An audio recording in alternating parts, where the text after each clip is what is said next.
These days, women's wrestling is exciting and a major draw, but there's still things that WWE need to sweep under the rug in regards to its female performers of the past and the present. 10 things WWE wants you to forget about their women's division. Santino Marella. Santino Marella was a comedy figure his whole career, but Vince McMahon took the juvenile humor one step too far, inserting him into the women's division. WrestleMania 25 was meant to be a celebration of 25 years since the first big show, and they had a women's battle royal to celebrate. Who would win? An up-and-coming star? A legendary performer? No. How about Santina Marella, played by the man himself, throwing the legacy of the women's division in the bin? Reid Flair. This segment comes up a lot in these type of videos because it was so disrespectful and out of place. During a feud with Charlotte that was lukewarm at best, Paige brought up Charlotte's dead brother Reed, and it was utterly shocking. The WWE didn't even tell Reed's parents, making it as uncomfortable and incredibly disrespectful as possible. It was wiped from the hype package, and WWE would love to move on from it. Bra and panties. These type of matches fit in perfectly with the Attitude Era, but for a company trying to build the women as equal to the men, this is best left in the past. Sure, we saw ladies who were in the WWE for their sex appeal and compete in these matches, but we also saw legends like Lita and Trish Stratus. Whether you think this hurts the current women or not, it's just something WWE don't want to show off, considering how far they've come with the treatment of this division.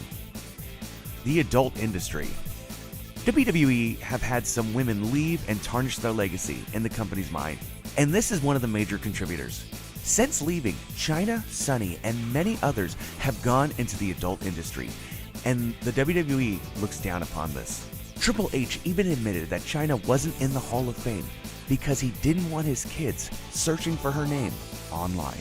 To most of us, this isn't bad, but WWE would love you to forget about the post-WWE career of some of these divas. The original Screwjob.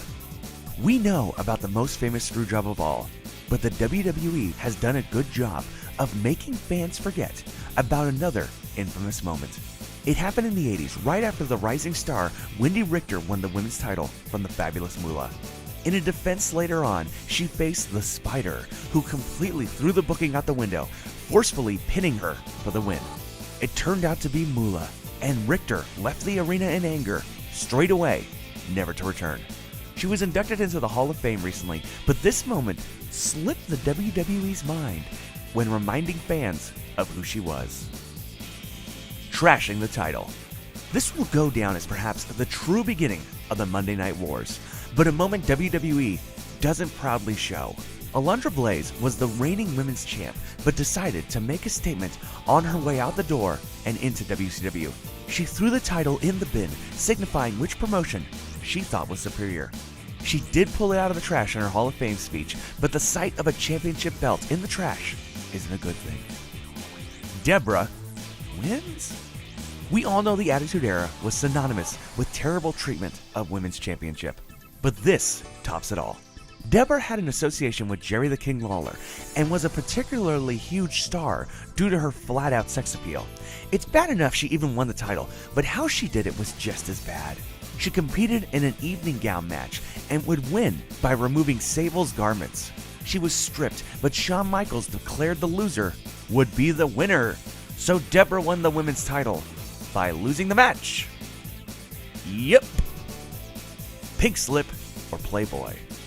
Lita is seen as one of the greatest in history, and WWE would love you to forget this incredibly distasteful moment. It was all a work, but it was mixed in with some real-life backstage tension. You see, Lita had turned down posing in Playboy for real. So, storyline-wise, Eric Bischoff tried to force Lita to pose nude for Playboy, or else she would be fired. It was a simple way to garner him heel heat, but it was just completely unnecessary and should be forgotten. Barking like a dog. Trish Stratus has been remembered as one of the best wrestlers of all time. So, this is something they'd love you to forget. It wasn't just as a segment. As Trish's early career, she was treated as nothing more than an object for the McMahon family. Eventually, Trish was forced to stand on live television in the ring strip down, and bark like a dog at the orders of her boss, Vince McMahon.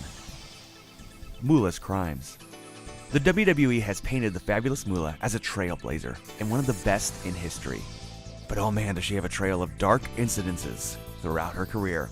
Yes, she has credibility as a performer, but behind the scenes, she was essentially a pimp, training young girls and renting them out to the promoters for her own gain. There's also been countless reports of abuse from Moolah, claims like she got her girls addicted to substances, and she also used sexual favors to get ahead.